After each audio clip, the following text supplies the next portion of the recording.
பொன்னிலம் மாதராசை பொருந்தினர் பொருந்தார் உள்ளம் தன்னில் அந்தரத்தின் ஜீவ சாட்சி மாத்திரமாய் நிற்கும் எண்ணிலங்களினும் மிக்க எழுநிலம் அவற்றின் மேலாம் நன்னிலம் மருவும் ஏக நாயகன் பதங்கள் போற்றி. கைவல்ய நவநீதம் சந்தேகம் தெளிதல் படலம் பார்ட் 1 26வது வகுப்பு 78வது செய்யுள். சொரூப ஞானமும் விருத்தி ஞானமும் என்று சோதி ஞானமும் இரண்டாம். சொரூப ஞானமே விருத்தியின் ஞானமாய் தோன்றும் வேறிலை மைந்தா. சொரூப ஞானம் அஜ்ஞான சத்துரு அன்று சுழுத்தியில் கண்டாயே. சொரூப ஞானத்தில் மருவும் அஜ்ஞானத்தை சுடும் விருத்தியின் ஞானம்.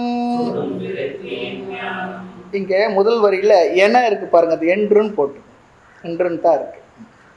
சொரூப ஞானமும் விருத்தி ஞானமும் என்று சோதி ஞானமும் இரண்டாம். சொரூப ஞானமே விருத்தியின் ஞானமாய் தோன்றும் வேறிலை மைந்தா. சொரூப ஞானம் அஜ்ஞான சத்துரு அன்று சுழுத்தியில் கண்டாயே. சொரூப ஞானத்தில் மருவும் அஜ்ஞானத்தை சுடும் விருத்தியின் ஞானம்.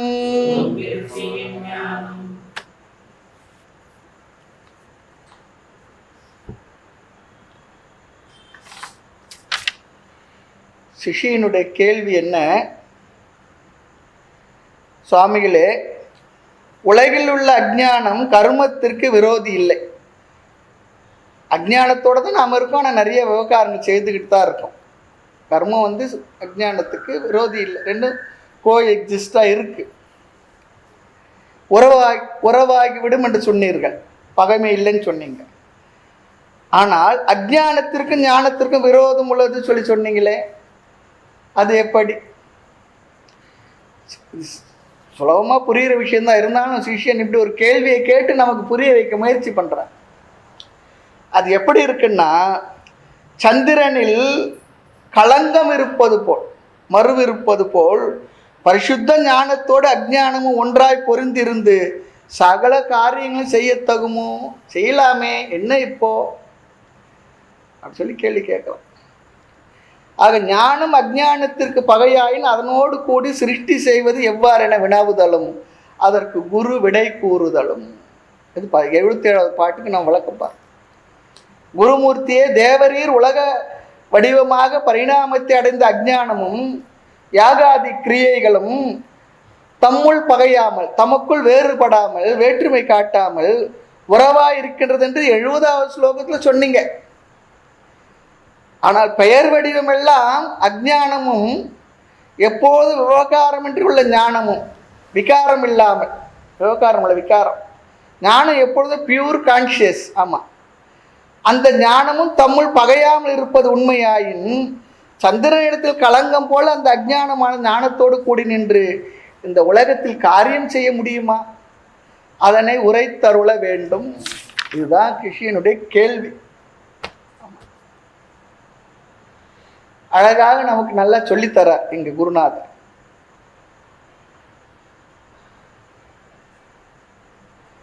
சிஷ்யனுடைய கேள்வி, அஜ்ஞானம் கர்மம் ரெண்டும் விரோதம் இல்லை, அது நன்கு புரிகிறது. ஏனென்றா அஜ்ஞானத்தோடு தான் உலக காரியங்கள்லாம் செய்துக்கிட்டு இருக்கிறோம்.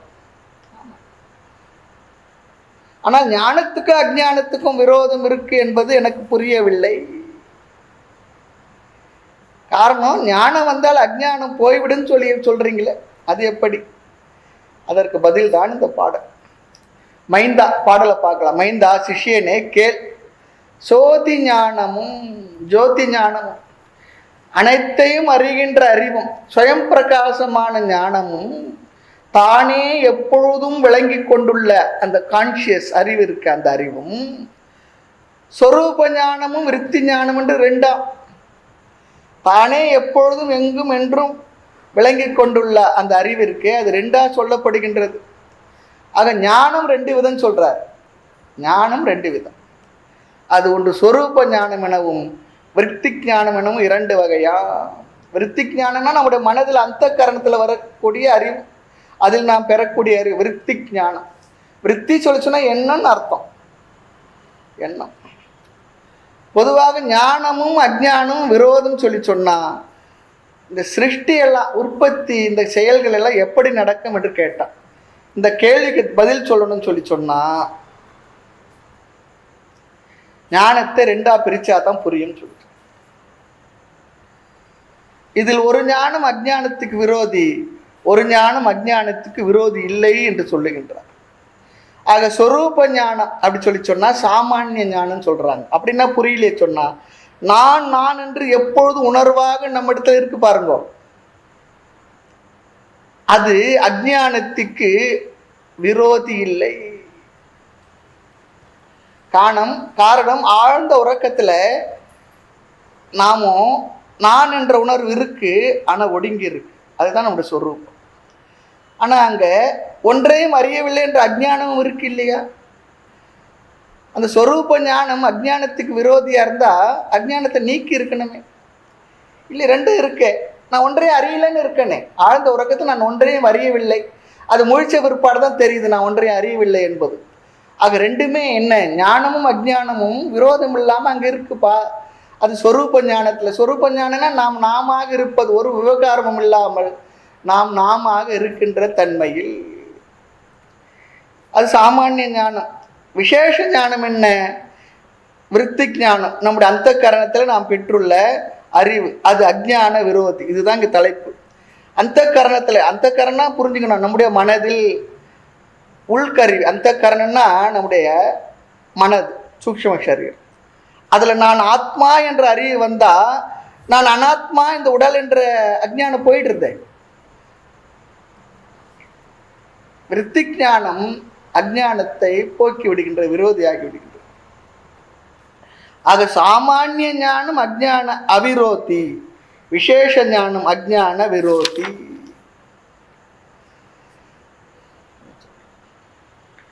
ஜோதி ஞானம் அப்படி சொல்லி சொன்னா, இந்த பாட்டு கருத்துப்படி பார்த்தா எப்பொழுதும் தானேயாக விளங்கி கொண்டுள்ள சுயம் பிரகாசமான அந்த பிரம்மன் இருக்கே, அது இங்கு ரெண்டாக பிரித்து கூறப்படுகிறது சொல்றார்.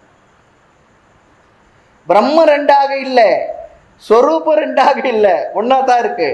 நமக்கு புரிய வைப்பதற்காக அப்படி சொல்றார். ஆக சொரூப ஞானம் விருத்தி ஞானம் என்ற ரெண்டு இருக்கின்றதப்பா. அந்த சொரூப ஞானம்னா என்ன ஆகுறதுன்னு சொல்லி சொன்னா, ஆழ்ந்த உறக்கத்தில் நானாக இருக்கின்ற அந்த என்ற சொரூபம் கான்சியஸ்னஸ், அந்த இருப்பில் தான் நம்முடைய மனதில் விருத்தி ஞானம் தோன்றும். நாம் உயிரோடு இருந்தால் தான் விழிப்பு நிலையில தான் நம்முடைய மனதில் அறிவை பெற முடியும். அப்படிதானே? தூங்கிட்டா பெற முடியுமா? தூங்கி கேட்டு பார்ப்போமே, சாமி நான் தூங்கிடுறேன், நீங்கள் வகுப்பு எடுங்க அப்படி சொல்லிட்டு தூங்கிடுறேன்னு வச்சுக்கோமே, ஒரு பேச்சுக்காக. எதனா சொல்றதுக்கு காதில் விழுமா? மனசுல போய் அறிவு வருமா? வராது. ஆகினால எப்பொழுதும் நம்முள் விளங்கி கொண்டுள்ளது சொரூபம். அந்த சொரூபம் கான்சியஸ்னஸ். அது புரியறதுக்காக அது சொரூப ஞானம்னு சொல்லி ஒரு வார்த்தையை உபயோகப்படுத்துறாங்க. அந்த சொரூபத்தில் நாம் இருப்பதனால்தான் விழிப்பு நிலையில் நம்முடைய மனதில் அறிவு தோன்றுகிறது. அதை தான் விருத்தி ஞானம் சொல்றாங்க. அதை ரெண்டா பிரிக்க முடியாது. ஒரு வகையில் அது சொரூப ஞானம் விருத்தி ஞானம் வேறு வேற இல்லைதான், வேற வேற கிடையாது. நம்ம புரியறதுக்காக ரெண்டா பிரிச்சு சொல்றாங்க. அங்கனால இங்க சொல்றார், ஒரு வகையில பிரிவு இருக்கு, வேறு கிடையாது. அதுக்கு உதாரணம் சொல்லும் பொழுது, பிம்பமும் பிரதிபிம்பமும் வேறா ஒன்றா? என்ன பதில் சொல்லுவோம்? ஒரு கோணத்தில் ஒன்று, ஒரு கோணத்தில் வேறு. பிம்பம் இருந்தாதான் பிரதிபிம்பமே வரும். பிம்பம் பிரதிபிம்பம் என்று பார்க்கும்போது ரெண்டு வேறு வேறு. ஆனால் ஒரு கோணத்தில் பார்த்தா பிம்பமும் பிரதிபிம்பமும் என்ன? ஒண்ணுதான், ஒரு கோணம். ஆக வேறு வேறாக தெரிந்தாலும் பிம்பம் இல்லாமல் பிரதிபிம்பம் இல்லை. ஆனால் பிம்பம் பிரதிபிம்பம் ஒரு கோணத்தில் ரெண்டு வேறாக தெரிந்தாலும் ஒன்றே தான். அதுபோல சொரூப ஞானம், நானாகவே இருக்கக்கூடிய அந்த அறிவு, எப்பொழுதும் இருந்து கொண்டு இருக்கக்கூடிய அந்த உணர்வு அறிவு, அதுவே விருத்தி ஞானமாய் தோன்றும். அது வேற வேற இல்லை. இந்த உபதேச சகஸ்ரின்னு ஒரு நூல், அதில் தத்துவமசி பிரகரணம்னு சொல்லிட்டு ஒரு பகுதி, அதில் விசாரம் ஒன்று பண்ணியிருக்காங்க. அஜ்ஞானம் சித்தை உணர்வை அறிவை சார்ந்ததா, இங்கே சொல்றது கூட சொரூப ஞானத்தை சொரூபத்தை சார்ந்ததா, சிதாபாசன ஆகிய பிரதிபிம்பத்தை சார்ந்ததா? அப்படி ஒரு கேள்வி. பதில் என்ன சொல்லிடுறாங்க விசாரணை முடிவில்? சிதாபாசன் வாயிலாக சித்தை சார்ந்துள்ளது ஒரு வகையில், அவ்வளவுதான். பிரதிபிம்பம் பிம்பத்தை சார்ந்துள்ளது. உண்மைதானே? உண்மைதான். ஏனென்றால் சித்தையும் சிதாபாசத்தையும் பிரிக்க முடியாது, பிம்பத்தையும் பிரதிபிம்பத்தையும் பிரிக்க முடியாது. ரொம்ப அழகான சிம்பிள் கருத்து அது. இந்த 77வது 78வது பாடலாம் பிரம்மசூத்திரத்தில் செய்த விசாரத்தை மனசில் வச்சுக்கிட்டு பண்றார். அதனால தான் நம்ம சொன்னோம், இந்த டெக்ஸ்ட் பார்க்கறதுக்கு சாதாரண நூல் போல இருந்தாலும் உபனிஷத், பிரம்மசூத்திரம், பகவத்கீதை எல்லாவற்றினுடைய சாரமாக, பஞ்சதசி, இப்படி எல்லாவற்றினுடைய சாரமாக கருத்தை மனதில் வைத்து இங்கு பேசுகின்றார் சொல்லி பார்ப்போம். பதஞ்சலி யோக சூத்திர கருத்து ஆகினால்தான் இதை முறைப்படியான சம்பிரதாயமாக தெரிந்த ஒரு ஆச்சாரியர் இதை சொல்லலைன்னு சொல்லி சொன்னால் நாம் ரொம்பவே விதவிதமாக ஒரு மாதிரி சொல்லிடுவோம். ஆனால் ரொம்ப சம்பிரதாயமான உரையை யார் எழுதியிருக்கா சொல்லி சொன்னால் பொன்னம்பலசாமி எழுதியிருக்கார்.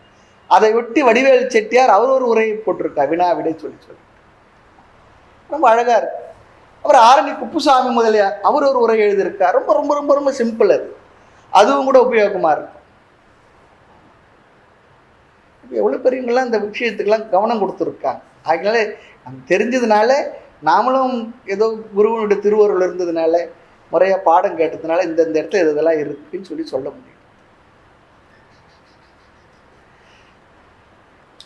ஆக இந்த இடத்துல பார்த்தா வேறு வேறு போல இருக்கின்றது, ஆனால் அந்நியம் இல்லாமலும் இருக்கின்றது.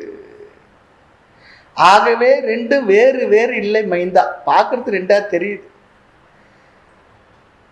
அதுக்கு இன்னொரு உதாரணம் சொல்லுவாங்க. விறகு கட்டையில் நெருப்பு இருக்கு, ஆனாலும் ஒன்றாய் உள்ளது. எப்படி?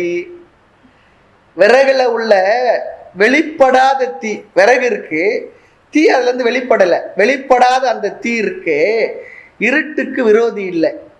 விறகுக்குள்ள தீ இருக்கு, ஆனா அது வெளிப்படலை, அப்போ இருட்டுக்கு விரோதியா? இல்லை, அது இருளை போக்காது.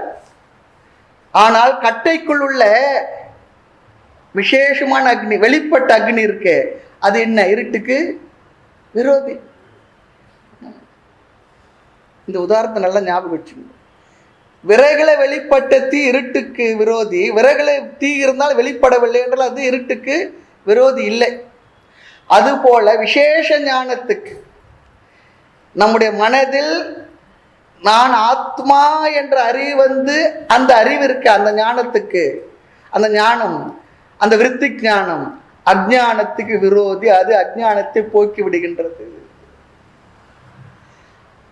ஆக கட்டை இருக்கு, அதுக்குள்ள நெருப்பு இருக்கு, அப்ப அது இருளை போக்கல, நெருப்பு வெளிப்பட்ட இருளை போக்குது.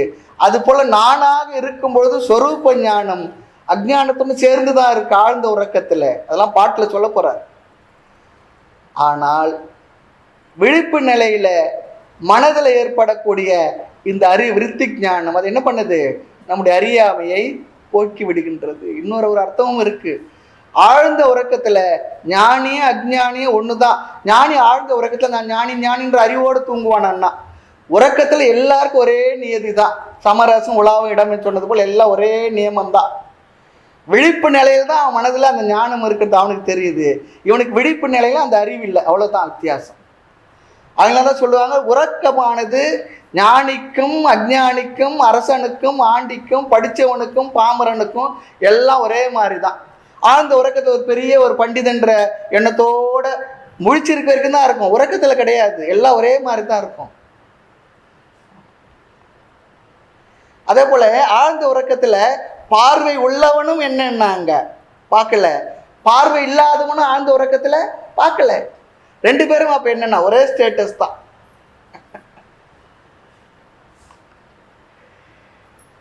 ஆக சொரூப ஞானம் அஜ்ஞான சத்ரு இல்லை. அது எதற்கு உதாரணம் இங்க சொல்றாரு பாருங்க. சுழித்தியில் கண்டாய, சுழித்தி அவஸ்தை. சுழித்தின்னா என்ன?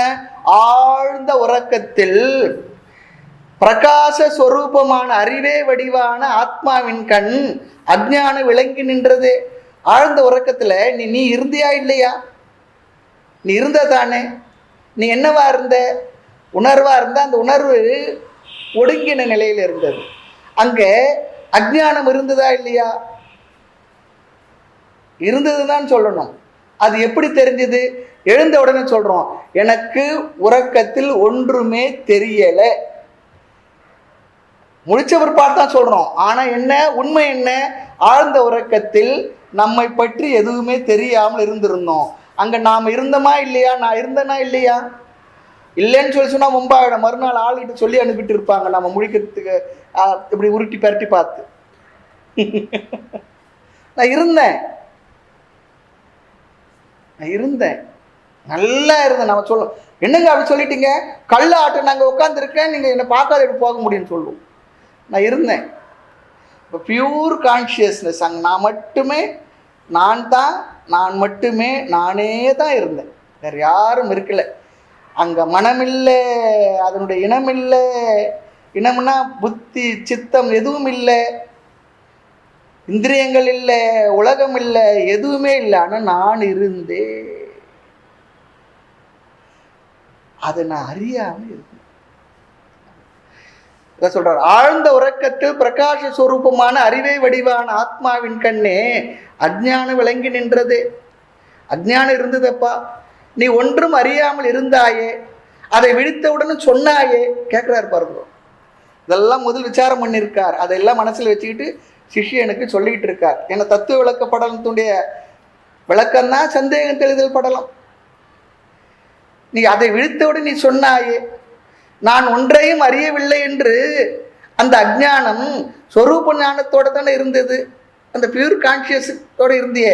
அப்போ அந்த அஜ்ஞானம் இருந்து தானே இருந்தது. மனம் இருந்தது, அந்த மனசுக்குள்ள அஜ்ஞானமும் இருந்தது.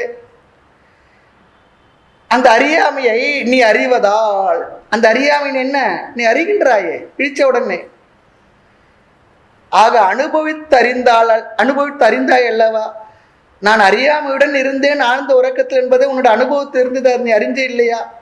ஆதலால் சொரூப ஞானம் அஜ்ஞானத்திற்கு விரோதி என்றான். ரொம்ப சிம்பிளா அழகா சொல்றார். இதை விட வேற மாதிரி சொல்லவே முடியாது. கூர்ந்து கவனமா கேட்டோம்னா அது புரிஞ்சிடும். நமக்கு புரியறதுல தான் ப்ராப்ளம். அப்படி ஆகலின் அஜ்ஞானத்திற்கு விரோதமற்றது யாது எனின், அப்ப அஜ்ஞானத்துக்கு எது விரோதி சொல்லி சொன்னா, சொரூப ஞானத்தில் வரும் அஜ்ஞானத்தை, அந்த சொரூபத்தின் கண்ணே பொருந்தி உள்ள அந்த அஜ்ஞானத்தை விருத்தி ஞானம் சுடும். மனதில் ஏற்பட்ட குரு உபதேசத்தினால் ஏற்பட்ட அறிவானது அறியாமையை சுடும். சுடுமா சுடாதா? விறகில் ஏற்பட்ட தீ இருளை போக்குமா போக்காதா? விறகு எரிஞ்சிடுதுன்னா அதுள்ள தீ வெளிப்பட்ட இருளை போக்குமா போக்காதா? அதுபோல மனதில் ஏற்பட்ட அந்த அறிவு ஞானம் அஜ்ஞானத்தை தகிக்கும், சுடும். அவர் சுடுன்னு போட்டிருக்கார் தமிழ், அதுலேயே அவர் சொல்லலாம், தகிக்குன்னு போட்டுடுவார், சம்ஸ்கிருத வார்த்தையை போட்டுருவார். ஆரம்பத்தில் பார்க்கும்போது ஏன் சுவாமி இப்படிலாம் போடுறாரு தோணும். அந்த எண்ணம் என்னன்னா, தமிழும் தெரியணும் சம்ஸ்கிருதமும் நமக்கு தெரிஞ்சிருக்குன்றதுக்காக அது ஒரு ரொம்ப அழகான ஒரு முறையை கையாண்டிருக்கார். ஆதலால் விருத்தி ஞானமே அஜ்ஞானத்திற்கு விரோதி என்று அறிந்து கொள். ஆக அகம் பிரம்ம எனும் ஞானம் விருத்தி ஞானம் அஜ்ஞானத்தை நீக்கும். இது மித்யா சத்தியமில்லை என்று புரிந்து கொள்ள வைக்கும் மகனே, சிஷ்யனே. ரொம்ப அழகான அற்புதமான ஆழ்ந்த கருத்துள்ள பாடல் இது. இதுக்கு மேல சொன்னா ரொம்ப கலட் ஆயிடும், வேண்டாம். 78வது பாடலுடைய திரண்ட கருத்து என்ன? மைந்தனே, ஞானமானது சொரூப ஞானம் என்றும் விருத்திக் ஞானம் என்றும் இருவகைப்படும். ஆயினும் சொரூப ஞானமே பிறகு விருத்திக் ஞானமாக மாறுகின்றதன்றி வேறு இல்லை. ஆழ்ந்த உறக்கத்தை சொரூபம், விழிச்ச உடனே மனசு வருது. அந்த மனதே நம்முடைய சொரூபத்தின் இருப்பினால்தான், அந்த கான்சியஸினுடைய இருப்பினால்தான், பிம்பத்தினுடைய இருப்பினால்தான் பிரதிபிம்பமான மனது செயல்படுகின்றது. ஆகவே அந்த விருத்திக் ஞானம் என்கின்ற சொரூப ஞானம் பிறகு விருத்திக் ஞானமாக மாறுகின்றது. நம்ம நல்லா ஆழ்ந்து உறங்க தெரியுங்களா? முழிச்ச உடனே எல்லா விவகாரம் வந்துடுது. முழிப்பு வரும்போதே சத்தம் கேட்டு நான் வந்துட்டான் போல இருக்கு, நான் சொன்ன பாரு பாரு போன்னு சொல்லி உடனே ஆரம்பிச்சுடுறோம். நம்ம மனசுல என்ன வந்துடுது? தாட் வந்துடுது. ஆக ஞானமே சொரூப ஞானமே பிறகு விருத்திக் ஞானமாக மாறுகின்றது என்று வேறு இல்லை. சொரூப ஞானம் அஜ்ஞானத்திற்கு சத்ரு இல்லை என்பதை நித்திரையில் ஆழ்ந்த உறக்கத்தில் கண்டாய் அல்லவா? அந்த சுழுத்தியில் சொரூப ஞானத்தோடு கலந்து அழியாதிருந்த அந்த அஜ்ஞானத்தை விருத்திக் ஞானம் சுட்டெரித்துவிடும். நான் ஒன்றையும் அறியவில்லை என்பதை விழித்தவுடனே என்ன பண்றது? சொல்லிடுறது. அறியவில்லை என்பது உனக்கு அறிவிச்சிடுது இல்லையா? அறிகிறேன் என்பதை உனக்கு அறிவிக்கின்றது இல்லையா? அதில் விருத்திக் ஞானம் தான் அஜ்ஞானத்தை சுட்டெரிக்கின்ற ஞானம். ஆகவே அந்த கரணத்தில் வருகின்ற நான் ஆத்மா எனும் அறிவு, அந்த விருத்திக் ஞானம் நான் உடல் மனம் என்னும் அறியாமையை போக்கிவிடும், சுட்டெரித்து விடும்.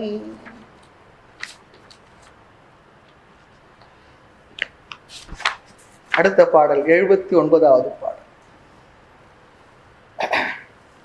துருத்தி மாயையை சுழுத்தியில் சுடாததர் சொரூப ஞானம் தானே. சுடாத தற்ஸ்வரூப ஞானம் தானே, அப்படி படிக்கணும். துருத்தி மாயையை சுழுத்தியில் சுடாத தற்ஸ்வரூப ஞானம் தானே. விருத்தி ஞானமாய் சுட்டது எப்படி எனில் வெயிலால் உலகெங்கும்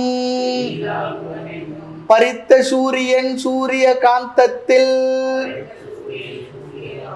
பற்றி அக்னியாகி எரித்தவாறு போல் சமாதியில் விருத்தியால் எரிக்கும் என்றறிவாயே. துருத்தி மாயையை சுழுத்தியில் சுடாத தற்ஸ்வரூப ஞானம் தானே. விருத்தி ஞானமாய் சுட்டது எப்படி எனில் வெயிலால் உலகெங்கும் பறித்த சூரியன் சூரிய காந்தத்தில் பற்றி அக்னியாகி எரித்தவாறு போல் சமாதியில் விருத்தியால் எரிக்கும் என்று அறிவாயே. நல்ல ஒரு உதாரணம் சொல்றாருங்க சுவாமி. சொரூப ஞானமே விருத்தி ஞானமாக மாறுகிறதுன்னு சொல்லி சொன்னீங்க.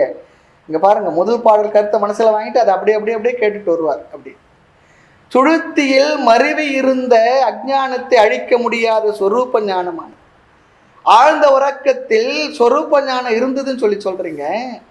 அந்த நேரத்துல அந்த சொரூப ஞானம் அஜ்ஞானத்தை அழிக்கல.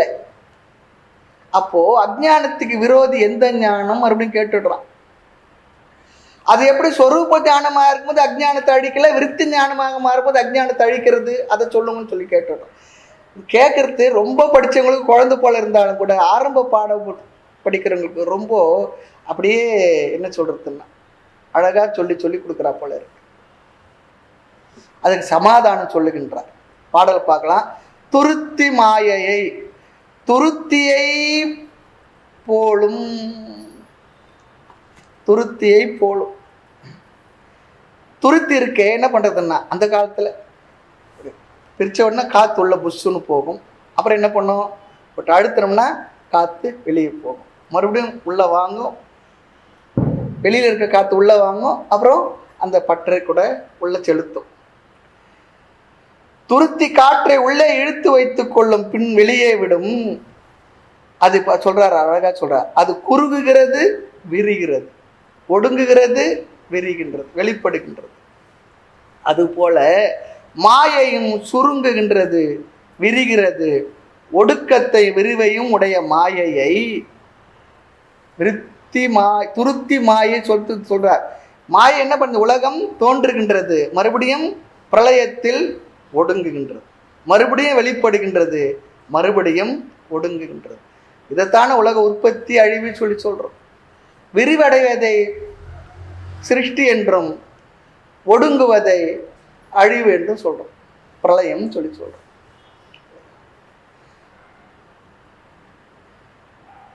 இதிலிருந்து தெரிவது என்னவா? மாயைக்கு ஒடுக்கம் உண்டு, விரிவும் உண்டு.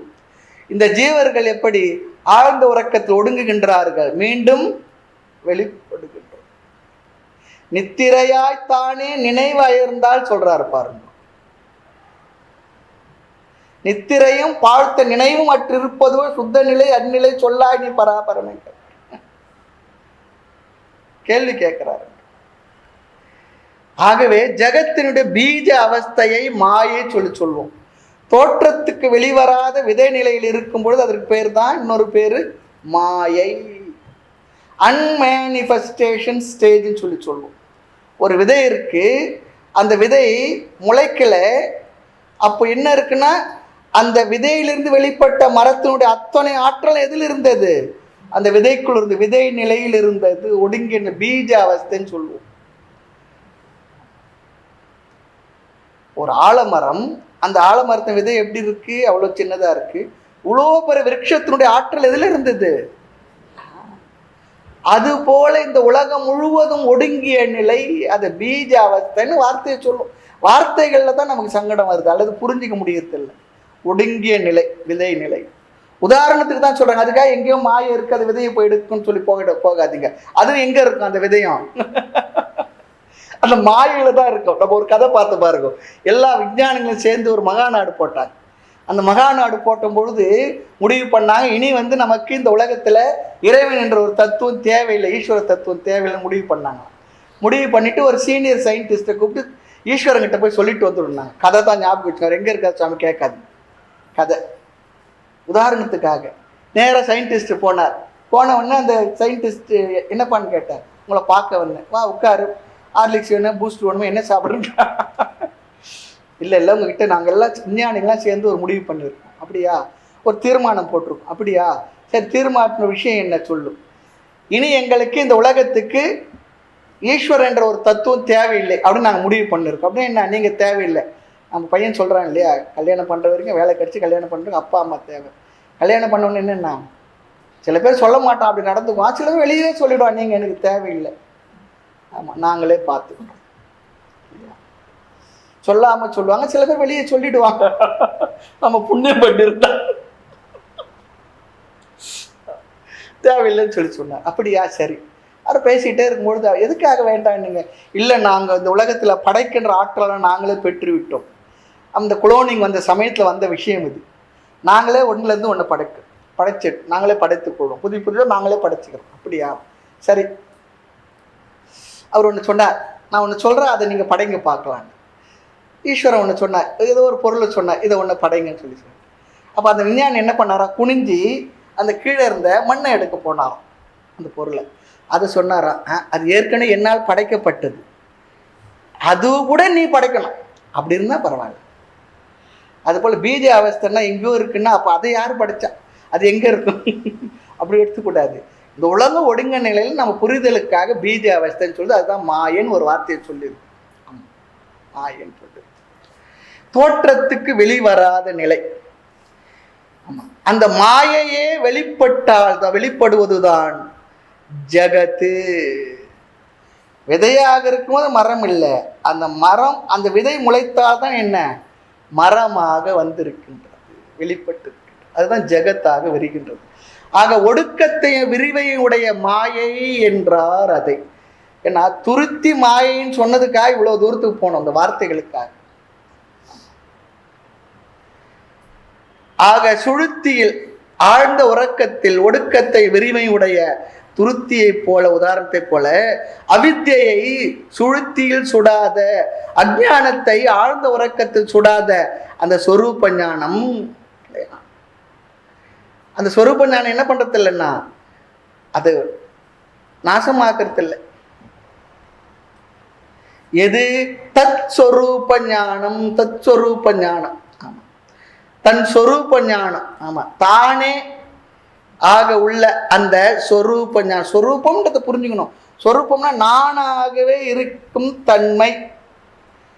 நானாக இருப்பதை நம்ம வேற மாதிரி அர்த்தம் புரிந்து கொள்ளக்கூடாது. இந்த உடல் மனம் இல்லாமல் இருக்கும்பொழுது நான் என்னவாக இருந்தேன், அதுதான் நான். ஆழ்ந்த உறக்கத்தில் நான், அதுதான் நான்.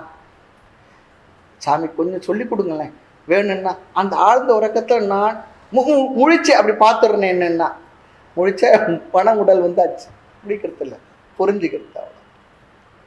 நான் என்னவா இருந்தனோ அதுதான் தன் சொரூப ஞானம். சுடாத தன் சொரூப ஞானம் தானே ஸ்வஸ்வரூப ஞானம்.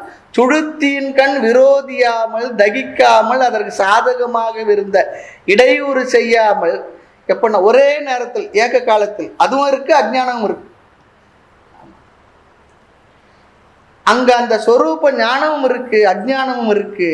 சொரூப ஞானமே விருத்தி ஞானமாய், விருத்தி ஞான ரூபமாய் ஆன பொழுது சுட்டது எப்படி, தகித்தது எவ்வாறு என்று நீ சந்தேகப்பட்டால், ஆழ்ந்த உறக்கத்தில் அஞ்ஞானமும் இருந்தது, சொரூப ஞானமும் இருந்தது. அங்கே நான் இல்லாமல் இல்லை.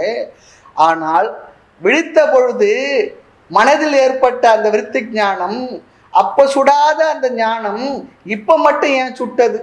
அந்த எண்ணெயில வேகாத இந்த வடை இந்த எண்ணெயில எப்படி வந்ததுன்னு கேட்டா, வெந்துடுச்சு.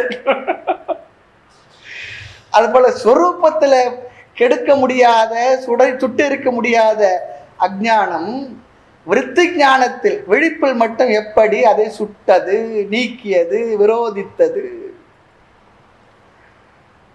என்று நீ சந்தேகப்பட்டால், எரித்தது எவ்வாறு என்று சந்தேகப்பட்ட உதாரணம் பாருங்க.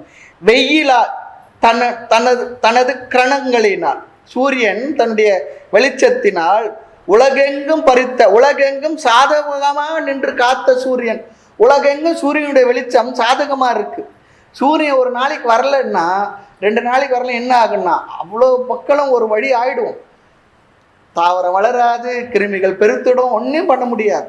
ஆமாம், அதெல்லாம் சூரியன், வாயு இவங்கெல்லாம் ஒரு நாளைக்கு காரியம் பண்ணலன்னா வருத்தப்பட்டு அவங்க ஒடுங்கிட்டாங்கன்னா என்ன ஆகுன்னு சொல்லிட்டு புராணங்கள் நிறைய கதைகளாக வரும். அது கதையாக சொன்ன விஷயமா இருந்தாலும் தாத்பரியம் இருக்கு. ஆமாம், வாயு ஒரு நாள் ஒடுங்கிட்டார் என்ன ஆச்சு சொல்லிட்டு, சூரியன் ஒரு நாள் வெளியில வரல என்ன ஆச்சுன்னு சொல்லிட்டு புராணங்களில் கதை வரும். அந்த கதைகளுக்கு தாத்பரியம் இருக்கு. அப்போ கதையாக படித்து இதெல்லாம் படிக்கும்போது ஓ இதெல்லாம் விளக்குறதுக்காக வந்த விஷயங்கள் அதுன்னு புரிஞ்சுக்கணும். எரித்தது எவ்வாறு என்று சந்தேகப்பட்டால், வெயிலால் தன்னுடைய கிரணங்களால் அல்லது கிரணத்தால் உலகெங்கும் பறித்த, உலகெங்கும் சாதகமாக நின்று காத்த சூரியன், சூரியன் நம்மளை காப்பாத்துது இல்லையா? இப்போ கூட சொல்றாங்க இல்லையா, கொஞ்சம் சூரிய வெளிச்சத்துல கொஞ்சம் உடம்புலாம் நடங்க, நல்லா பண்ணுங்க, சூரிய வெளிச்சம் உடம்புக்கு படணும். இந்த ஃபாரின்லாம் சூரியனே வராது பாவம், அவங்க சூரியனை பார்த்தாங்கன்னா எல்லாம் என்னன்னா அப்படியே சூரிய குளியலுக்காக அப்படியே வந்து இருக்கிறாங்கன்னு சொல்றாங்க. இப்போ நம்ம தேசத்துல பிளண்டி அபண்டன்ஸா இருக்கு, நமக்கு அவ்வளோ வெளியே வந்த சூரியன் தானே. அதாவது இந்த தேசத்துல எது எதெல்லாம் நமக்கு செல்வம், எது எதெல்லாம் நமக்கு வழங்கப்பட்டிருக்குன்றதே நமக்கு தெரியாத வாழ்ந்துகிட்டு இருக்கோம். அங்கெல்லாம் சூரியன் இல்லைன்னு கஷ்டப்படுறோம். நம்ம தேசத்துல என்னன்னா அது ஒரு பெரிய செல்வம். அந்த சக்தி வச்சு என்ன பண்ணணும், சூரிய மின்சாரம் தயார் பண்ற பாருங்க, அதுக்குரியதை பண்ணாம மின்சாரம் கிடைக்கலன்னு சொல்லிட்டு கறி வரல, தண்ணி இல்லை, அதனால புனல் மின்சாரம் இல்லை, அனல் மின்சாரம் இல்லைன்னா சூரிய மின்சாரம் தயார் பண்ண எவ்வளோ வாய்ப்பு இருக்குது, அதை பயன்படுத்தணும் இல்லையா? மனம் இருந்தால் மார்க்கம் உண்டு, பண்ணிக்கிட்டு இருக்கிறாங்க. அவ்வளோ சூரியன் எப்பவுமே இருக்குது நமக்கு. 15-16 மணி நேரம் நமக்கு சூரியன் இருக்கத்தான் இருக்குது. காலைல 6லேருந்து சாயந்தரம் 6 வரைக்கும் 12 மணி நேரம் நிச்சயமாக இருக்கு. ஆக வெயிலால் தனது கிரணத்தால் உலகெங்கும் சாதகமாக நின்று காக்கின்ற சூரியன் என்ன பண்ணுறதான், சூரிய காந்தக்கள் பற்றி, சூரிய காந்தக்களத்தில் என்ன பண்ணுது, அப்படியே ஃபோக்கஸ் பண்ணுச்சுன்னா அக்னி ரூபமாக தோன்றி விடுகின்றது. ஃபோக்கஸ் பண்ணும் பொழுது பூத கண்ணாடியில் சூரிய ஒளியை போக்கஸ் செய்தால் அதிலிருந்து நெருப்பு வந்தது. அது என்ன பண்ணுது? பஞ்சு முதலியவைகளை எரிக்கும். அதான் சொல் சூரிய காந்தம் என்றால், காந்தம் என்றால் கவர்ச்சின்னு அர்த்தம். காந்தான் பேர் வைக்கிறாங்க பாருங்க, கவர்ச்சின்னு சொல்லி அர்த்தம். கவர்வது. சூரிய ஒளியை கவரும் கல் சூரிய காந்தக்கள். அது என்ன பண்றதுன்னா நெருப்பு அக்னியை உருவாக்கி பஞ்சை சுடும். முறைய யக்ஞ யாகங்களை பண்ணும்போது தீயை உண்டாக்கணும்னா இந்த காலத்துல போல தீப்பெட்டினாலேயோ விளக்கிலுடைய திரியில் இருக்கக்கூடிய நெருப்புனாலேயோ அது பற்ற வைக்க மாட்டாங்க.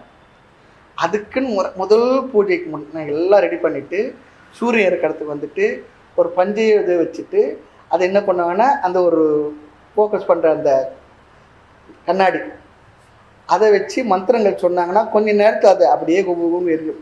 அதை அப்படியே கொண்டு வந்து ஹோமத்துக்குள்ளே வச்சு அப்புறம்தான் உண்டாக்குவாங்க. முறையை எண்ணிக்கை செய்கிறாங்க, இருக்காங்க, நான் பார்த்துருக்கேன் அக்னியை.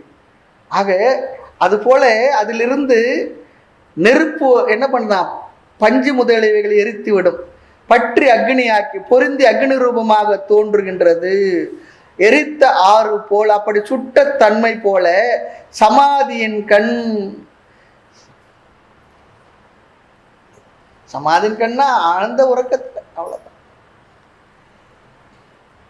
அடுத்து ஜாகிரத்தில். ஆழ்ந்த உறக்கத்துல சொரூப ஞானம் இருக்கு, அஜ்ஞானமும் இருக்கு. ஜாகிரத்துல விழிப்பு நிலையில சொரூப ஞானம் இருக்கு. நான் இருக்கிறேன்னா இல்லையா? ஆழ்ந்த உறக்கத்துல சந்தேகம் இருக்கும். ஜாகிரத்தில் நான் இருக்கிறேன்னா இல்லையா? சாமி எனக்கே தெரியலன்னு சொல்லிட்டுனா வம்பா போயிடும். நான் நல்லாவே இருக்கேன். ஜாகிரத்தில் சொரூப ஞானமும் இருக்கு. அதுல என்ன இருக்குன்னா அகம் பிரம்ம அஸ்மி என்ற விருத்தி ஞானமும் இருக்கு. நம்முடைய மனதுல நான் பிரம்மம் என்கின்ற அறிவும் இருக்கு. இருக்கா இல்லையானா இருக்கு. கேட்டிருக்கிற வகுப்பெல்லாம் அகம் பிரம்மாஸ்மி எனும் விருத்தி ஞானம் இருக்கின்றது. ஆக சமாதியில் சுழுத்தியில் சொரூப ஞானம் மட்டும் இருக்கு, அஜ்ஞானம் இருக்கு. அங்க அஜ்ஞானம் நாசமாவதில்லை சுழுத்தியில. ஆனால் விழிப்பு நிலையில் சொரூப ஞானம் இருக்கு. அங்க என்னுடைய மனதில் ஏற்பட்ட அகம் பிரம்மாஸ்மி என்ற சாஸ்திர ஞானமும் இருக்கு. ரொம்ப அழகா சொல்றாரு பாருங்க. தியானம் செய்யும் பொழுது மனது அமைதி அடைந்துள்ளது. அப்ப அங்க விருத்தி ஞானமும் இருக்கு, சொரூப ஞானமும் நானும் இருக்கேன், கான்சியஸும் இருக்கு, பிம்பமும் இருக்கு, பிரதிபிம்பமும் இருக்கு. இங்க சமாதி சொல்லி சொன்னா உட்கார்ந்து நிஷ்டை செய்ய பழகிறோம் போறோங்க. அந்த நிலையில விழிப்பு நிலையில் அப்படி போட்டாலும் இங்கு தவறு இல்லைன்னு சொல்றாரு. சமாதின்னா ஆழ்ந்து உறக்கம் மட்டும் இல்லை, விழிப்பிலேயே என்னன்னா விழிப்பில் விழிப்பு, அவ்வளவுதான். அல்லது விழிப்பில் உறக்கம் அப்படி சொல்லலாம். விழிச்சுக்கிட்டே இருக்கோமா, தியானத்துல விழிச்சுக்கிட்டு தானே இருக்கோம். தூங்கிடுறோமா சாமி? வகுப்புலயே தூங்கிடுறோம், அது வேற விஷயம். சில பேர் தியானம் உட்கார்ந்தோம்னா அந்தர்யோகம் நிறைய பார்த்துட்டேன். அங்கேயும் பொதுவாக அந்தர்யோகத்தை சொல்லுவாங்க. அது 20 நிமிஷம் தியானம் சொல்லிட்டாங்கன்னா விதவிதமான சவுண்ட் எல்லாம் கேட்கும். அதான் சொல்லுவோம், நீங்க தூங்குங்க, தப்பு இல்லை, பக்கத்துல இருக்க டிஸ்டர்ப் பண்ணாத, குரட்டை விடாத தூங்குங்க. வகுப்பு அதுக்கு பயன்பட்ட ரொம்ப நல்லதுதான். ஒரு தம்பி இருக்கார்ல, பார்த்துருக்கேன். நேரா நிமிர்ந்து உட்காந்துருப்பார், கொஞ்சம் கூட அசைய மாட்டார், கண்ணு முழிச்சுட்டே இருக்கும், ஆனா நல்லா தூங்குவார். அது ஒரு கிஃப்ட் தான் அவருக்கு. நம்ம பார்த்தா கிளாஸ் அவ்வளவு பொறுப்பா கேட்கிறா போல, அசையாது. நமக்கு என்னன்னா கொஞ்சம் அசைஞ்சாலும் அப்படி ஆயிடும், கீழே விழுந்துடுவோம். சேர்ல உட்காந்து பயமா வேற இருக்கும், கீழே விழுந்து எதுல தலைகாலிதான் வச்சு முன்ன விழுந்த எதுவும் ஆகாது இருக்கணும். திருப்பிக்காக சொல். நீங்களும் அப்படி இல்லை, ரொம்ப கவனமா கேட்குறீங்க, பொறுப்பா கேட்குறீங்க. ஆமா, நீங்களா அப்படி இல்லை, அதனால தான் நீங்க வர. இல்லைன்னா போர் அடிச்சா நீங்க வருவீங்களா? என்னவோ சாமி சொல்றாரு, என்னவோ புரியல. அர்ஜுனன் கர்ணன் தலைப்பு, அர்ஜுனன் மேல கர்ணன் விட்ட பான தலைக்கு மேல போயிட்டு இருந்து பாருங்க. அது போல ஏதோ போகுது, சாமிக்கு 1 மணி நேரம் என்டர்டெயின்மெண்ட் வரும், அதுக்காக வரோம். அப்படிலாம் நீங்க வரல. ஆமா, அது நல்லா தெரியும். ஆக சமாதினா உட்கார்ந்து நிஷ்டை செய்ய பழகிறோம். அந்த விழிப்பு நிலையில் அப்படி சொல்லி போட்டாலும் சரி. ஸ்ரவண மனனம் செய்த பிறகு உட்கார்ந்து தியானம் பண்றோம். ஸ்ரவண மனனத்துக்கு முன்னே நாம் செய்கின்ற தியானத்துக்கு பெயர் சகுண பிரம்ம தியானம், அது உபாசனை. ஸ்ரவண மனன சாஸ்திரத்தை கேட்ட பிற்பாடு நாம் செய்கின்ற தியானம், அதுக்கு பேர் நிதித்தியாசனம். உபாசனைக்கு நிதித்தியாசனம் நிச்சயம் புரியணும். ஆனால் பகவான் ரெண்டுமே தியானம் தான் சொல்லிடுறார். தியான யோக அத்தியாயம் 6வது அத்தியாயம் கீதையில். ஆனால் அங்கே பகவான் தியானம் என்ற வார்த்தையில் எதை சொல்றாருன்னு ஒரு பெரிய விசாரம். நிதித்தியாசனத்தான் சொல்றாரு. ஏனென்றால் 2வது அத்தியாயம் 11வது ஸ்லோகத்தை தொடங்கின பகவானோட உபதேசம் கர்ம யோகத்திலும் ஞான கர்ம சன்னியாச யோகத்திலும் சன்னியாச யோகத்திலும் அவர் சொன்ன விஷயம் ஆத்மாவை பற்றி தான் சொல்லியிருக்கார். முதல்ல 11வது ஸ்லோகம் 12வது ஸ்லோகம் தொடங்கி 25வது ஸ்லோகம் வரைக்கும் 13 ஆத்ம லட்சணங்களை சொல்லிடுறார். ஆகினால் ஆத்மாவை பற்றி சொன்ன பிற்பாடு பகவான் தியான யோகத்தை சொல்லுவது நிதித்தியாசனமே என்று உரை ஆசிரியர்கள் அங்கே எஸ்டாப்ளிஷ் பண்ணுறாங்க. ரொம்ப அழகாக கொண்டு போகிறாங்க. இதெல்லாம் சாஸ்திரத்துக்குள்ளே முறையாக படிக்கும் பொழுது தான் இப்படிலாம் சொல்லியிருக்கேன், இப்படிலாம் முறைகளை கையாண்டு எவ்வளோ அழகாக சொல்லி கொடுத்துருக்காங்க. நம்ம என்ன புண்ணியம் பண்ணியிருக்கிறதெல்லாம் இப்படிலாம் நமக்கு சொல்லி கொடுத்தாங்க நம்ம தெரிஞ்சுக்கிறதுக்கு. எதுவுமே முறையாக வைக்கலன்றது நம்முடைய அறிவின்மையினால் சொல்கிற கருத்து. எல்லாமே முறையாக சிஸ்டமாக வச்சுருக்காங்க. நம்பி செய்தோம்னா அது நம்மளை அழகாக அப்படியே படிப்படியாக கொண்டு போய் எங்கே உட்கார வைக்கணுமோ எங்கே நிற்க வைக்கணுமோ நம்மளை ஸ்திரப்படுத்துது. எங்கேயோ செய்த விக்கிரகமானது அதற்குரிய ஸ்தானத்தில் என்ன பண்ணுறோம், முறையாக செய்ய வேண்டியதாக செய்து கடைசியில் பிரதிஷ்டை பண்ணிடுறோம். பிரதிஷ்டைன்றது என்னென்னா அசையாமல் இருக்க பண்ணி அஷ்டபந்தனம் பண்ணிடுறோம். அதுபோல தஸ்ய பிரஜா பிரதிஷ்டிதா அப்படி சொல்லுவார். இந்த அறிவு உன்னிடத்துல நிலை பெற்றுவிடும்.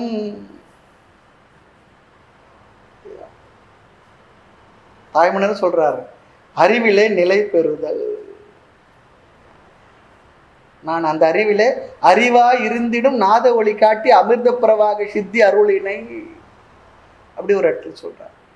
அறிவாய் இருப்பது, நான் அதுவாய் இருப்பது, அறிவாய் நின்றால் தெரியும். எனவே அறிவில் அறிவில் நின்றார்.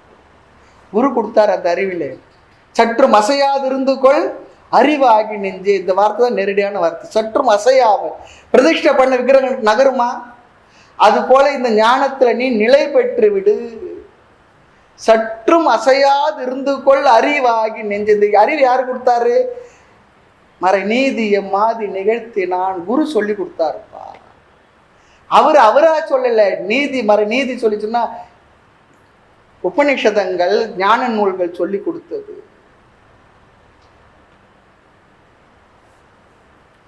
ஆக ஸ்ரவண மனனம் செய்த பிற்பாடு உட்கார்ந்து தியானம் செய்கின்றான். அப்ப சொரூப ஞானமும் இருக்கு, மனதுல விருத்தி ஞானம் இருக்கு, நானும் இருக்கேன், இந்த அறிவும் இருக்கின்றது. அந்த விருத்தி ரூப ஞானத்தால் எரிக்கும் என்று, அந்த அஞ்ஞானத்தை அது எரிக்கும் என்று, அஞ்ஞானத்துக்கு விரோதியா என்று எரிக்கும் என்று அறிவாய். அஞ்ஞானத்தை சுடும் என்று எரிக்கும் என்று நீ அறிவாயாக. இங்க பாருங்களேன், நான் ஒன்றும் அறிகிறேன் இல்லை, ஆனால் சுகமாக தூக்கத்தை அனுபவித்தேன். நான் ஒன்று அறியல, ஆனால் சுகமா தூக்கத்தை அனுபவிச்சேனே. இந்த அறிவிற்கு சுகமும் அஞ்ஞானமும் விஷயமாகின்றது சொல்றார். நான் சுகமா இருந்தேன்றது தெரியுது எனக்கு, அது அங்கே ஒன்றே அறியவில்லை என்பதும் தெரிகின்றது. நான் சுகமா இருந்தேன்றதும் தெரிகின்றது, நான் ஒன்றையும் அறியவில்லை என்பதும் தெரிகின்றது. அது விழித்தவுடன் சொல்லுகின்றோம், நான் சுகமாக தூங்கினேன். இன்னைக்கு என்ன தெரியல, டிஸ்டர்ப்டு ஸ்லீப்பாகவே இருந்தது, நடுவில் டிஸ்டர்பன்ஸ் வந்தது. ஆகவே அந்த ஆழ்ந்த உறக்கத்தில் சுகம் விஷயமாகின்றது, அஞ்ஞானமும் எனக்கு விஷயமாகின்றது. புரியுதா பாருங்க இந்த வார்த்தையெல்லாம். சுகமும் விஷயமானது, அஞ்ஞானமும் எனக்கு ஒன்றையும் அறியவில்லை என்பதும் விஷயமானது. ஆக அந்த ஸ்மிருதியும், ஸ்மிருதி சொல்லிச்சுன்னா அந்த நினைவும், அஞ்ஞாத வஸ்துவின் ஸ்மிருதி இல்லை. ஸ்மிருதி இரானின்னு நினச்சிக்காதுங்க. ரொம்ப அருமையாக அந்த அம்மா வேலை பண்ணிக்கிட்டு இருக்கு, அருமையான இங்கிலீஷ் பேசுது. அந்த அம்மா பேசுகிற இங்கிலீஷ் கேட்கணும். ஆமாம், அது வேற. ஆக அந்த ஸ்மிருதி சொல்லி சொன்ன அஞ்ஞான வஸ்து ஸ்மிருதி இல்லை, அறியாத பொருளை பற்ற நினைவும் இல்லை, ஞாத வஸ்துவின் ஸ்மிருதியே யா. அந்த இடத்துல அறியாத பொருளை பற்றி அறிவு அங்க இல்லை, அருந்த பொருளை பற்றி நினைவு. என்ன அறிஞ்சோம்? சுகமாக இருந்தேன் என்ற அறிவும் இருக்கு, நான் ஒன்றையும் அறியவில்லை என்ற அறிவும் இருக்கு. ஆக ஞாத வஸ்துவின் ஸ்மிருதியேயாம். இதெல்லாம் உரையாசிரியர் சொல்றது, பாட்டில் இல்லை. ஆமா, உரையாசிரியர்கள் உபனிஷத்து பாஷ்யங்கள் மற்றதை வச்சு இந்த வார்த்தைகள்லாம் சொல்றாங்க. அறிந்த பொருளை பற்றி நினைவு. என்ன அறிந்தோம்? நான் ஒன்றையும் அறியவில்லை என்ற அந்த அறிவு, நினைவு. ஆகவே சுழுத்தியின் கண்ணே ஞான அஜ்ஞானங்களில் ஸ்மிருதி உண்டு. நான் சுகமாக இருந்தேன் என்ற அறிவும் உண்டு, நான் ஒன்றையும் அறியவில்லை என்ற அறிவும் இருக்கின்றது. ஆக சுழுத்தியில் ஞானம் இருக்கா இல்லையா என்பதற்கு என்னன்னா, எது பிரமாணம்? நம்முடைய நினைவே பிரமாணம். எப்பொழுது? விழித்தவுடன் சொல்றோமே. இதுக்கு வேற எங்கன்னா போய் கேட்கணுமா என்ன? நூல் பிரமாணம்லாம் தேவையில்லை, நம்முடைய அனுபவமே பிரமாணமா இருக்கு. ஆக சுழுத்தியில் எனக்கு ஒன்றும் தெரியவில்லை என்பது முழு உண்மை இல்லைன்னு சொல்றார். பாருங்க, ஒன்றும் தெரியவில்லை என்பது தெரிந்துதான் இருந்தது. இந்த வார்த்தைலாம் ஜாகிரதையா எழுதிட்டு வந்து உங்களுக்கு சொல்றேன் பாருங்க. ஒன்றும் தெரியவில்லை என்பது தெரிந்துதான் இருந்தது, சுகமாக இருந்தது என்பதும் தெரிந்துதான் இருந்தது, அதுவும் விசாரம் செய்தால்தான் விழிப்பிலே தெரிகின்றது. நீங்க மறுபடியும் இந்த வார்த்தையெல்லாம் இந்த கிளாஸ் போட்டு கேட்டு பாருங்க. அஜ்ஞானம் விருத்தி ஞானத்துக்கு விரோதி, சொரூப ஞானத்துக்கு விரோதி இல்லை என்பது 79வது இந்த பாடலுடைய கருத்தாம். 79வது பாடல் கருத்து பார்க்கலாம். அஜ்ஞானத்தை சுழுத்தி அவஸ்தையில் கெடுக்காத அந்த சொரூப ஞானமே ஜாகிரத்தில் விருத்தி ஞானமாக தோன்றி கெடுத்தது எப்படி? உரைத்தருள வேண்டும். இது சிஷ்யனுடைய கேள்வி. குருவான சொல்றார், அன்பனே நீ யான் கூறுவதை கவனமாக கேள், சாவதான் சொல்றார். ஆமா, ஜாகிரதையா கேளு. ஆமா, சூரியன் தனது கணங்களால் உலகெங்கும் பிரகாசித்து கொண்டிருந்தாலும் எந்த வஸ்துவையும் தகிக்காமல் யாவற்றிற்கு சாதகமாக இருக்கின்றது. ஆனால் அதே சூரிய கிரணங்கள் சூரிய காந்த கண்ணாடியின் மூலமாக பிரவேசிக்கும் பொழுது எதையும் எரிக்கும் வல்லமையை பெறுகின்றது. அது போலவே சொரூப ஞானம் விருத்தி ஞானமாக மாறிய பொழுது அஜ்ஞானத்தை எரித்து விடும் சக்தி உடையதாகின்றது. இன்னைக்கெல்லாம் இது எப்படி பிரசன்ட் பண்றதுன்னு யோசிச்சுக்கிட்டே இருந்தேன். அதாவது நமக்கு புரியுறது வேற, அது மற்றவங்களுக்கு புரிய வைக்கணுமே, முயற்சி பண்ண. அடுத்த கேள்வி, ஞானமும் கர்மம் தானே? விருத்தி ஞானம் என்பது மனதில் வரும் எண்ணம் தானே? ஜானாமி நான் அறிகிறேன் என்பது கிரியாபதம் தானே? இலக்கணப்படி பார்த்தா நான் அறிகிறேன், ஜானாமி நான் அறிகிறேன் என்பது கிரியாபதம். ஆமா, நாம பதம் கிரியாபதம் நம்ம சொல்றோம், நவுன் வெர்பெல்லாம் சொல்லுவோம், அது போல இங்க கிரியாபதம். அப்ப கிரியாபதத்வா கர்ம ஏவ, அது கர்மம் தானே. ஜானாமி என்பது கிரியாபதம், கிரியாபதத்தினால கர்மம் தானே, செயல் தானே. அதை கர்மம் என்று சொல்லாமல் கர்மத்தால் மோட்சம் இல்லை என்று ஏன் சொல்கின்றீர்கள்? ஞானமும் கூட கர்மம் தானே என்பது இங்கு புது விசாரம். இந்த இடத்துல சிஷ்யன் கடைசி வரைக்கும் கேட்டு என்ன பண்றான்? ஞானமும் கர்மம் தான் என்பதை எஸ்டாப்ளிஷ் பண்ணுறது ரொம்ப முயற்சி பண்ணுவான்.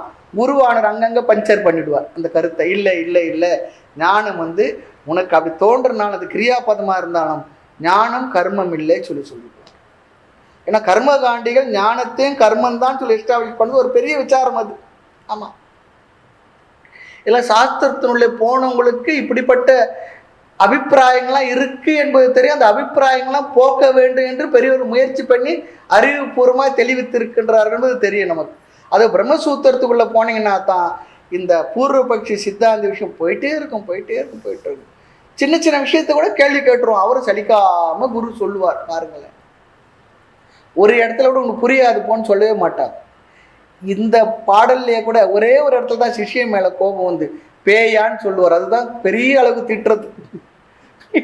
பேயான்னுடுவார் ஒரு பாட்டுல.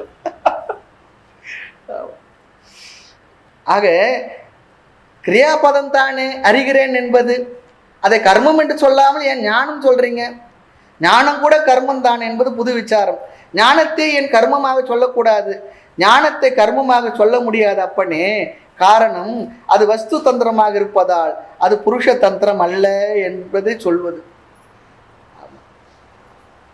அந்த வஸ்து தந்திரம் புருஷ தந்திரத்துக்கு நான் ஒரு கருத்து சொல்றேன் பாருங்க. இந்த பொருளை பார்க்குறீங்க, பார்த்த உடனே இது கிளிப்புன்னு தெரியறதுல நம்முடைய முயற்சி என்ன? பார்க்குறோம், பார்த்த உடனே நமக்கு தெரிஞ்சிடும் இது வஸ்து தந்திரம், முடிஞ்சு போயிடுச்சு.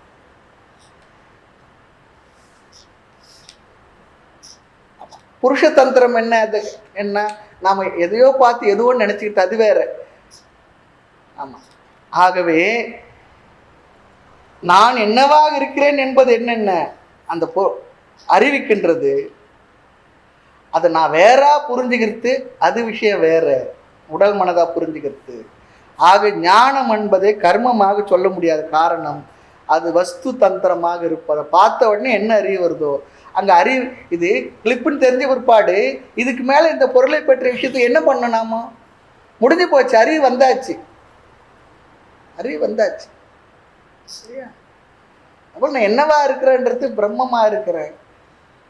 அது வஸ்து தந்திரமாக இருக்கிறதுனால அது கர்மா இல்லை. இதுவும் ஒரு பெரிய விசாரம். வஸ்து தந்திரம், புருஷ தந்திரம் எல்லாம் வார்த்தைகள் இதெல்லாம் சாஸ்திரத்தை படித்த பின்னணி இருந்ததுன்னா நமக்கு நல்லா புரிஞ்சுடும். நீங்களாம் படிச்சிருக்கீங்க, கேட்டிருக்கீங்களே. இங்கே தான். ஆக 79வது பாடல் என்னன்னா, நான் சொல்லிட்டேன்னு நினைக்கிறேன். ஆமாம், அஞ்ஞானத்தை சுடுத்த கேள்வி தானே. அடுத்து 80வது பாடல். மேல விஷயங்களை அடுத்த வகுப்பில் பார்க்கலாம். மூர்த்தி எல்லாம் வாழி, எங்கள் மௌன குரு வாழி, அருள் வார்த்தை என்றும் வாழி, அன்பர் வாழி, பராபரமே ஐயனே எனதுள்ளே நின்று அனந்த ஜென்மங்கள் ஆண்ட மெய்யனை உபதேசிக்க வெளிவந்த குருவே போற்றி, உய்யவே முக்தி நல்கும் உதவிக்கோர் உதவினாயேன், செய்யுமாறு ஒன்றும் காணேன், திருவடி போற்றி போற்றி.